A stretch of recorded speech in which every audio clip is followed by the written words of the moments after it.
Hai Sobat Sukses, kembali ketemu dengan saya Sidarta di channel Sidarta ya pastinya. Kali ini kita akan membahas topik terkait dengan 3 laporan wajib untuk Anda sebagai pengusaha setelah yang satu ini.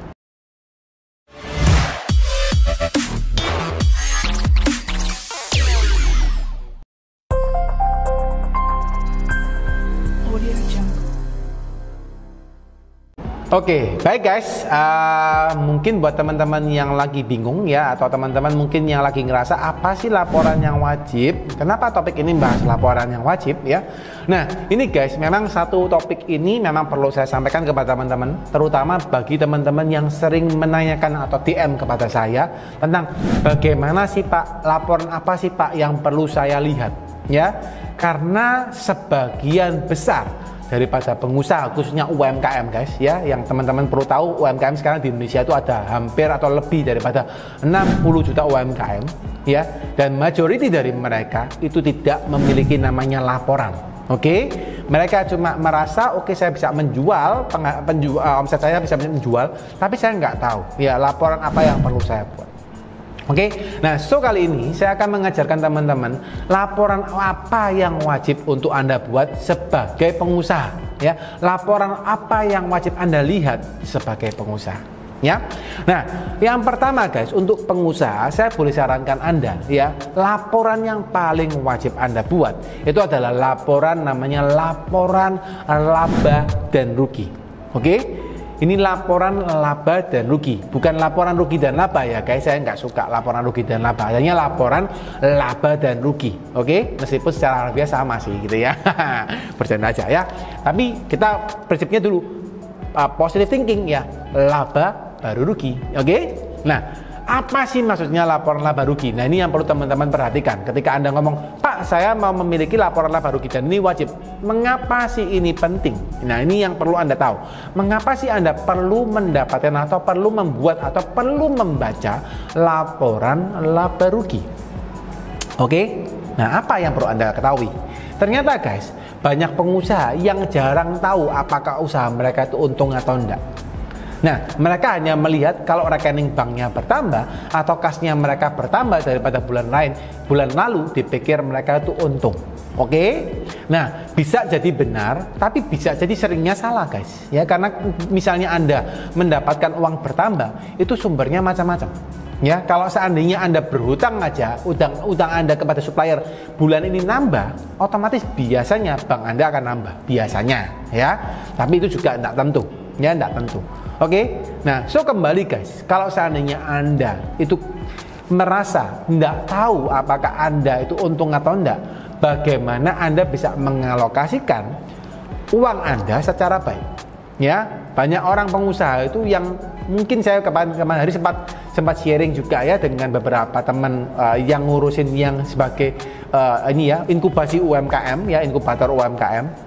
Mereka mengatakan bahwa ternyata, mohon maaf nih ya teman-teman ya yang mungkin dari nonton ya, ternyata banyak guys UMKM itu yang barusan berjalan ya, dan 3 bulan itu mereka sudah tutup guys ya.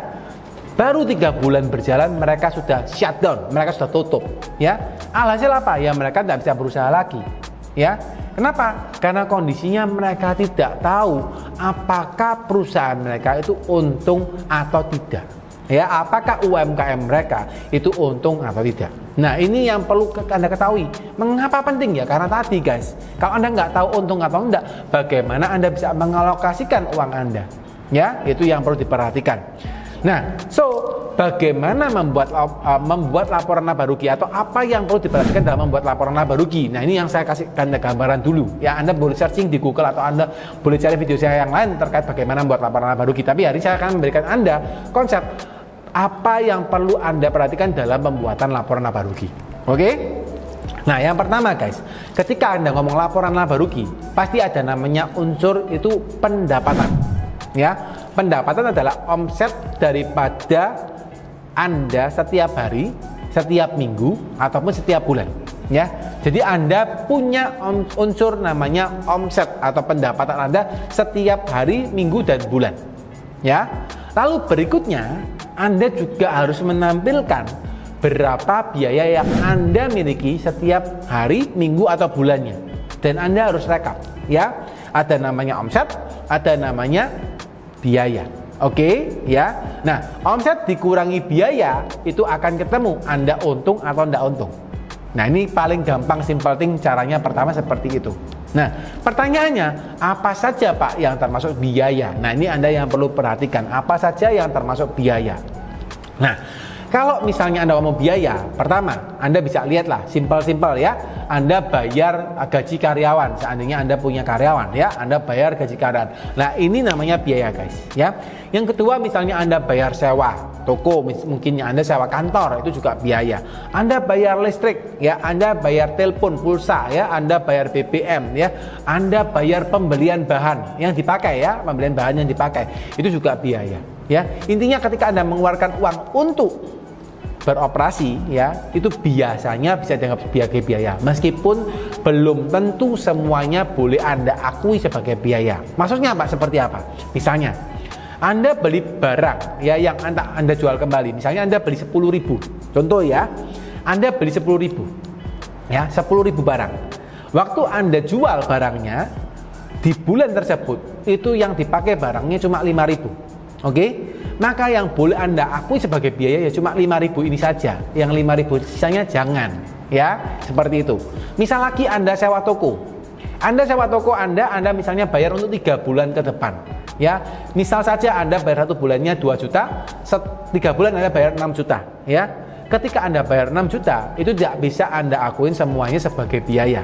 Yang bisa Anda akui sebagai biaya pada bulan itu hanya cuma 2 juta ya, karena setiap bulannya 2 juta, Anda baru pakai 1 bulan ya. Sisa 4 jutanya masih Anda tangguhkan sebagai sewa dibayar di muka. Itu kalau bahasa akuntansinya ya.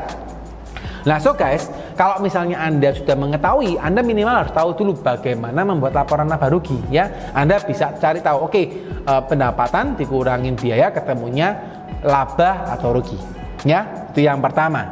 Nah, yang kedua guys, ketika misalnya Anda sudah melakukan ya, setiap Anda sudah membuat laporan laba rugi, laporan yang kedua yang perlu Anda lihat dan Anda perlu buat mungkin adalah namanya laporan neraca ya. Apalagi Pak neraca itu Pak? Nah, ini yang perlu Anda ketahui guys, bahwa laporan neraca itu adalah namanya laporan timbangan ya. Laporan apakah usaha Anda itu mengalami sehat atau tidak sehat ya, itu tercermin di dalam neraca. Nah, mungkin Anda akan bingung, gimana sih Pak cara membuat neraca? Silakan Anda googling juga bisa ya, Anda boleh tahu. Atau Anda ini boleh guys, kita punya produk untuk Anda bisa belajar ya, accounting ya, mahir keuangan dalam waktu 30 hari guys ya. Anda nanti boleh lihat ya di kolom deskripsi untuk linknya. Anda bisa belajar bagaimana Anda bisa membuat neraca ya. Tapi hari ini saya akan ajarkan dulu konsep berpikirnya dulu. Oke? Nah, kembali guys, apa sih pentingnya Anda memiliki neraca? Nah, oke? Yang perlu Anda ketahui dulu bahwa ada komponen di dalam neraca, ada 2 ya, kanan dan kiri ya. Ini kalau sebelah sini saya itu harusnya kiri saya, tapi nggak tahu, mungkin tempat Anda mungkin kanan Anda, karena ini kan kebalik juga mungkin ya. Nah, di kiri saya gitu ya, ini mohon maaf kalau kiri saya, kanan Anda saya juga mohon maaf karena bisa kebalik, tapi di kiri saya ini adalah saya anggap sebagai komponen aktiva atau aset ya, karena neraca ada 2 ya, mereka berbentuk timbangan dan pasti ada balance ya. Nah, ketika di kanan di kiri saya ini namanya aktiva atau aset ya. Maksudnya apa Pak? Berarti semua harta yang Anda miliki. Misalnya Anda memiliki cash gitu ya, Anda memiliki cash, maka itu namanya aset Anda. Anda memiliki deposito, itu juga aset Anda. Anda memiliki bangunan, rumah ya, Anda memiliki mobil, Anda memiliki persediaan ya, itu namanya aset semua. Oke? Ya. Dan yang sebelah kanan ada namanya hutang dan modal kerja ya. Jadi utang, modal kerja, dan ekuitas. Ekuitas itu bahasanya ya modal kerja lah. Simple thing Anda pikirnya seperti itu ya. Nah, kalau di sebelah kanan ini ada namanya hutang. Berarti Anda memiliki hutang kepada pihak lain. Ya, Anda berhutang kepada pihak lain. Anda sedang meminjam kepada pihak lain ya. Berarti misalnya Anda lihat, oh ternyata saya hutang ke bank atau saya hutang ke supplier, maka ini namanya hutang guys ya. Anda punya hutang ke pihak lain ya. Dan yang terakhir guys ada namanya ekuitas ya, atau anggaplah modal kerja ya. Misalnya Anda setor modal pertama untuk beroperasi, itu namanya ekuitas ya. Anda memiliki laba daripada penghasilan laba rugi Anda, juga merupakan ekuitas ya. Itu namanya aset hutang dan ekuitas. Ya, nah sekarang guys, untuk mengetahui apakah usaha Anda sehat atau enggak, simple thing guys, ketika di neraca ini Anda bisa lihat daripada posisi ekuitas Anda. Ya, mestinya banyak yang bisa Anda lihat. Tapi saya hari ini akan ajarkan Anda tinggal lihat dari posisi ekuitas saja. Ya, nah simple, ekuitas ini berasal dari mana sih? Berasal dari aset, Anda kurangi dengan hutang, ketemunya ekuitas. Nah, Anda tinggal lihat bulan per bulan guys. Kalau seandainya ekuitasnya bisa bertambah banyak, maka yang terjadi adalah utang A. Maka yang terjadi adalah usaha Anda kemungkinan besar adalah lebih sehat. Tapi kalau ekuitasnya semakin berkurang, maka kemungkinan usaha Anda tidak sehat. Ya, tentunya ada faktor-faktor lain yang perlu Anda perhatikan. Ya, itu untuk neraca. Yang terakhir guys, ada namanya laporan arus kas. Ya, apa Pak maksudnya Pak? Nah, banyak orang yang mengatakan, Pak, saya ini untung. Ya, usaha saya untung, tapi uang saya kemana? Nah, ini yang mungkin teman-teman juga banyak yang tidak ngerti. Uang saya kemana? Nah, maka guys, Anda perlu membuat namanya laporan arus kas. Di mana laporan arus kas ini mencerminkan uang Anda satu bulan keluar kemana aja.